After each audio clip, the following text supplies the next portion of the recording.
don't know where, don't know when. But I know we'll meet again some sunny day.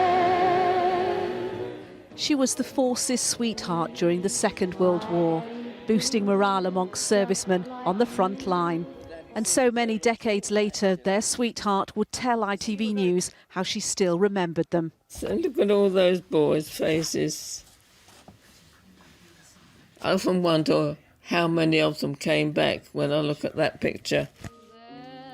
When she began singing for the troops, some MPs thought Dame Vera's songs too sentimental, provoking homesickness. Underneath the lantern by the barricade.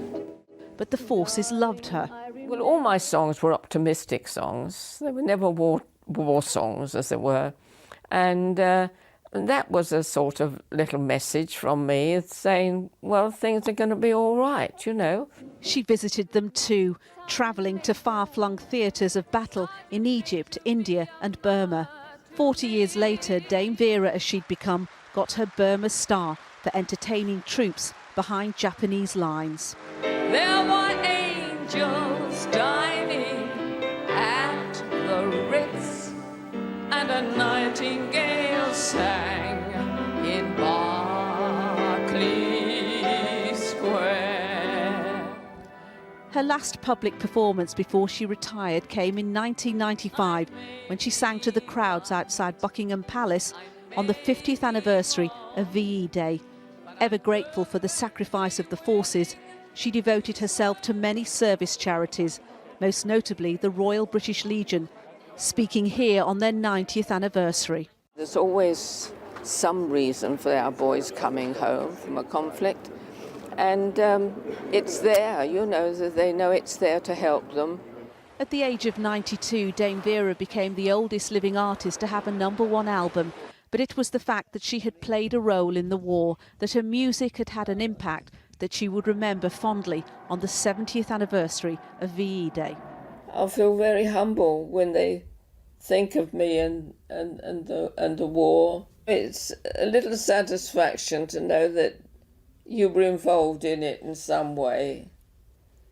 And fortunately, I was being able to involve it because I could sing. As she marked her 100th birthday 2 years later, the White Cliffs of Dover, where else, were illuminated by her image.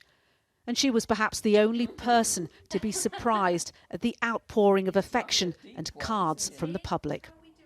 It's very nice after all these years, you know. I mean, people who weren't in the war never knew me then, but I'm getting letters and cards from them. Keep smiling through. Dame Vera's most famous song would take on a new resonance during the pandemic. Its re-release accompanied by a video in which she called for the public to find moments of joy during the hard times. The Queen then invoking the spirit of the song in her address to the nation in April. We will be with our friends again. We will be with our families again. We will meet again. Even though she had long given up public performances, it has been so unthinkable for the nation to mark wartime anniversaries without Dame Vera Lynn that her virtual presence has been used here to accompany Catherine Jenkins at this year's VE Day concert. And I will just say hello. The symbol of a defiant Britain at war, Dame Vera Lynn embodied the hope of brighter days to come. She was the clear and unforgettable voice of a generation that has nearly all gone.